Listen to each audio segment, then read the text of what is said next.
UP के 4 expressway पर लगेंगे 26 चार्जिंग स्टेशन। सभी पर पहली बार बैटरी स्वैपिंग की मिलेगी सुविधा। एक्सप्रेसवे को इलेक्ट्रिक वाहनों के मुफीद बनाने के लिए चार्जिंग स्टेशन बनने का रास्ता साफ हो गया। Agra Lucknow expressway, Bundelkhand expressway, Purvanchal expressway और गोरखपुर लिंक एक्सप्रेसवे पर 26 ही चार्जिंग स्टेशन बनाए जाएंगे।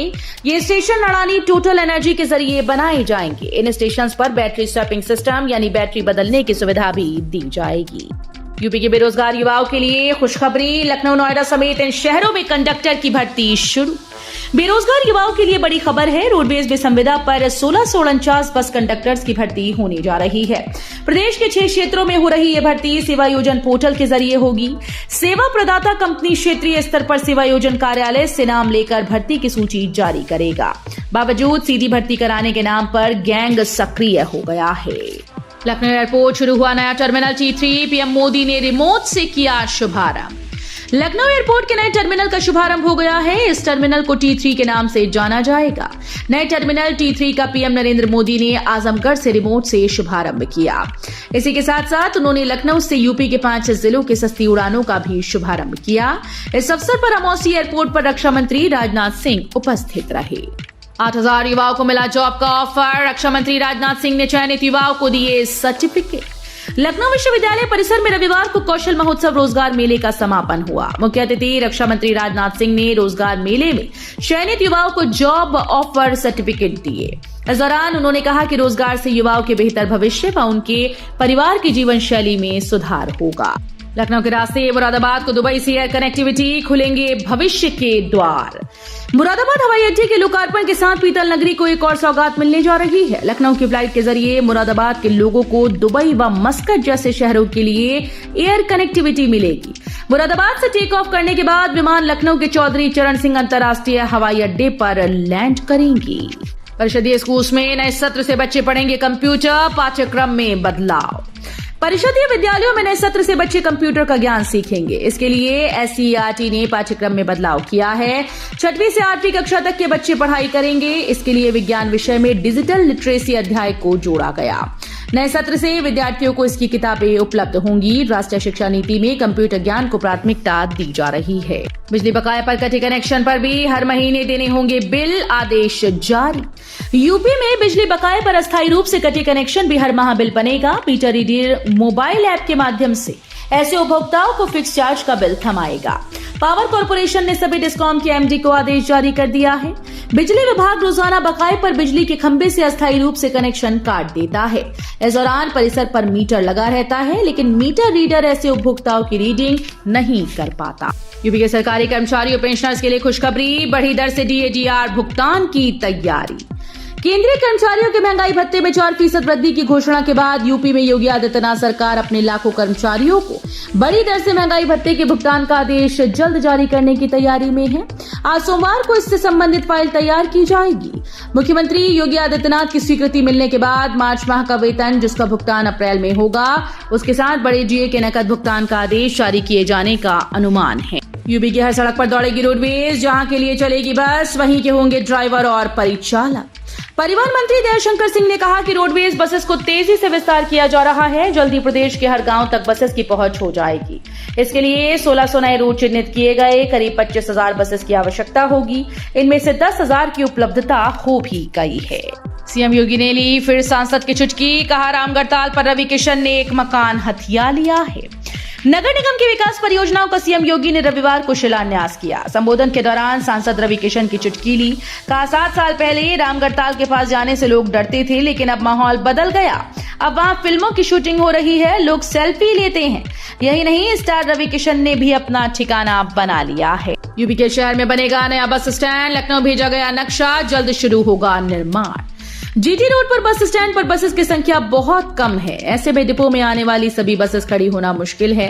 परिवहन निगम के अधिकारियों ने बस स्टैंड बनाने की प्रक्रिया शुरू कर दी। इसके लिए ARM कार्यालय के आसपास जमीन चिन्हित की गई। वोटर लिस्ट में नाम जुड़वाने को करें ऑनलाइन आवेदन। लोकसभा चुनाव के लिए नामांकन प्रक्रिया शुरू होने से 10 दिन पहले तक वोटर बनने के लिए ऑनलाइन आवेदन किया जा सकता है।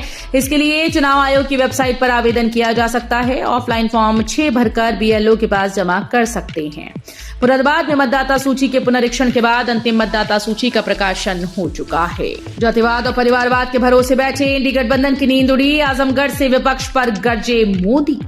प्रधानमंत्री नरेंद्र मोदी ने रविवार को आजमगढ़ से वर्चुअल माध्यम से कई स्थानों पर हवाई अड्डों का उद्घाटन किया और विभिन्न विकास परियोजनाओं की आधारशिला रखी। इस मौके पर वो विपक्ष पर जमकर बरसे। उन्होंने कहा कि पहले चुनावी मौसम में क्या होता था, पिछली सरकारों में लोग को धोखा देने के लिए घोषणाएं करते थे। घोषणाएं 30-35 साल पहले की जाती थीं। चुनाव से पहले पट्टिका लगाते थे और उसके बाद गायब हो जाते थे। योगी सरकार के मंत्री धर्मपाल सिंह का बड़ा बयान, बंद होंगे अवैध मदरसे। योगी सरकार के पशुधन व अल्पसंख्यक कल्याण मुस्लिम वक्फ बोर्ड मंत्री धर्मपाल सिंह ने कहा कि सरकार का सपना है कि मदरसे से पढ़ने वाले छात्र के एक हाथ में लैपटॉप और दूसरे हाथ में कुरान होनी चाहिए। नेपाल सीमा से लगे मदरसों की जांच SIT कर रही है। जांच में सहयोग न करने वाले अवैध मदरसों को बंद कराया जाएगा। कहा कि वक्फ की संपत्ति निजी प्रयोग में नहीं लाई जा सकती है। भाजपा फिर से जीतेगी और सपा की गुंडागर्दी हारेगी। डिप्टी CM केशव मौर्य का अखिलेश पर प्रहार। समाजवादी पार्टी के प्रमुख अखिलेश यादव द्वारा प्रधानमंत्री नरेंद्र मोदी को लेकर की गई टिप्पणी पर भारतीय जनता पार्टी के नेताओं ने तीखा पलटवार करते हुए दावा किया है कि भाजपा फिर से चुनाव जीतेगी और सपा की गुंडागर्दी फिर हारेगी।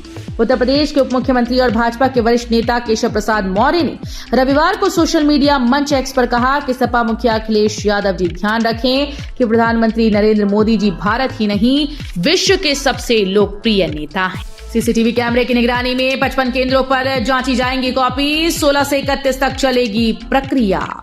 यूपी बोर्ड की परीक्षा खत्म हो गई है। आज से कॉपीज मूल्यांकन केंद्रों पर भेजी गई। परीक्षा केंद्रों की तरह मूल्यांकन केंद्रों की निगरानी 3 स्तर पर CC कैमरे से होगी। माध्यमिक शिक्षा परिषद के क्षेत्रीय कार्यालय से संबद्ध 15 जिलों में 55 मूल्यांकन केंद्र बनाए गए हैं। नारी शक्ति वंदन समारोह में CM योगी ने देवरिया को दी करोड़ों की सौगात। मुख्यमंत्री योगी आदित्यनाथ ने कहा कि चीनी के कटोरा के रूप में विख्यात देवरिया व कुशीनगर जिले पूर्ववर्ती सरकारों की उपेक्षा के कारण पिछड़ते गए। यहाँ नेतागिरी हावी होती गई, विकास से कोसों दूर होते गए। परिणाम ये हुआ कि यहाँ गरीबी छा गई, चीनी मिलें बंद होती गईं। पिछले सरकारों ने चीनी मिलों को औने पौने दाम पर बेचने का काम किया है। मोदी सरकार की गूगल फेसबुक को फटकार। मोदी सरकार ने सोशल मीडिया प्लेटफॉर्म गूगल और फेसबुक कामकाज को लेकर नाराजगी जाहिर की है। IT मंत्री अश्विनी वैष्णव ने कंपनीज को चेतावनी देते हुए कहा कि ऐसा नहीं चलेगा कि सोशल मीडिया प्लेटफॉर्म पर कुछ भी पोस्ट होता रहे। कंपनीज को अपनी जिम्मेदारी निभानी होगी। उन्हें देखना होगा कि उनके प्लेटफॉर्म पर क्या पोस्ट हो रहा है और क्या नहीं। यूपी के जिले में बुलडोजर एक्शन, 1 दर्जन से अधिक मकान और दुकानें ध्वस्त। प्रयागराज में रेलवे अंडरब्रिज निर्माण के लिए उत्तर रेलवे ने प्रयागराज विकास प्राधिकरण के साथ छोटा बघाड़ा में 1 दर्जन से अधिक मकान और दुकानों को तोड़ दिया। ध्वस्तीकरण के पहले रेलवे ने RUB के दायरों में भवनों को चिन्हित कर नोटिस दिया है। यूपी के शहर को मिलेगी एक और वंदे भारत एक्सप्रेस की सौगात। यूपी के आगरा शहर को दूसरी वंदे भारत एक्सप्रेस की सौगात मिलने जा रही है। 12 मार्च को प्रधानमंत्री नरेंद्र मोदी हजरत निजामुद्दीन खजुराहो वंदे भारत को हरी झंडी दिखाकर रवाना करेंगे। आपको बता दें कि इस वंदे भारत के चलने से आगरा से हजरत निजामुद्दीन, ग्वालियर, झांसी, ललितपुर, खजुराहो जाने वाले यात्रियों को सहूलियत होगी। अखिलेश MLC इलेक्शन में नहीं दोहराएंगे राज्यसभा चुनाव की गलती, PDA पर लगाएंगे दांव। समाजवादी पार्टी के मुखिया अखिलेश यादव राज्यसभा चुनाव में उम्मीदवार घोषित करते ही PDA की उपेक्षा के आरोपों से घिर गए थे। उन्हें पार्टी के अंदर काफी विरोध, बगावत और अंततः क्रॉस वोटिंग का सामना करना पड़ा था। अब विधान परिषद चुनाव में वो राज्यसभा वाली गलती नहीं दोहराने वाले। जानकारों का कहना है कि अखिलेश इस बार PDA पर दांव लगाने वाले हैं। भाजपा विधान परिषद उम्मीदवारों की लिस्ट आने के बाद अब निगाहें समाजवादी पार्टी की तरफ लगी हुई हैं। भारत ने 4 यूरोपीय देशों के साथ की $100 अरब की डील, 10 लाख लोगों को मिलेगा रोजगार। भारत और 4 देशों के यूरोपीय समूह EFTA ने निवेश और वस्तु और सेवाओं के 2 तरफा व्यापार को बढ़ावा देने के लिए रविवार को एक मुक्त व्यापार समझौते पर हस्ताक्षर किए। यूरोपीय मुक्त व्यापार संघ के सदस्य देशों में आइसलैंड, लिechtenstein, नॉर्वे और स्विट्जरलैंड शामिल हैं।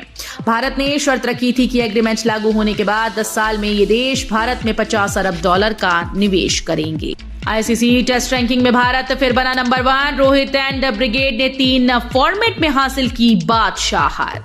टीम इंडिया ने इंग्लैंड को 5 मैच की टेस्ट सीरीज में 4-1 से हराकर एक बार फिर से नंबर 1 का पायदान हासिल कर लिया है। इसी के साथ भारत एक बार फिर से तीनों फॉर्मेट की आईसीसी रैंकिंग में बादशाहत हासिल करने में कामयाब रहा।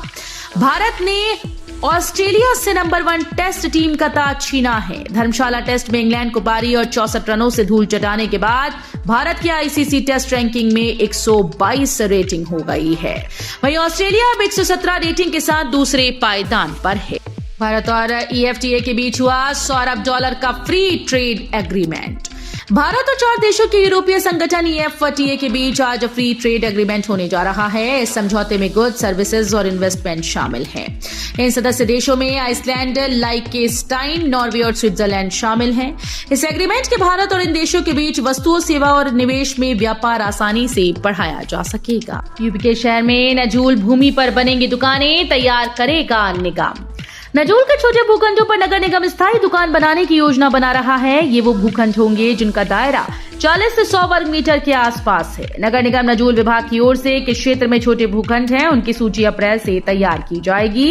नगर निगम की ओर से बनाई जाने वाली स्थायी दुकानों को उन गरीब परिवार को आवंटित किया जाएगा जो सड़कों के किनारे या फेरी लगाकर अपना परिवार पालते हैं।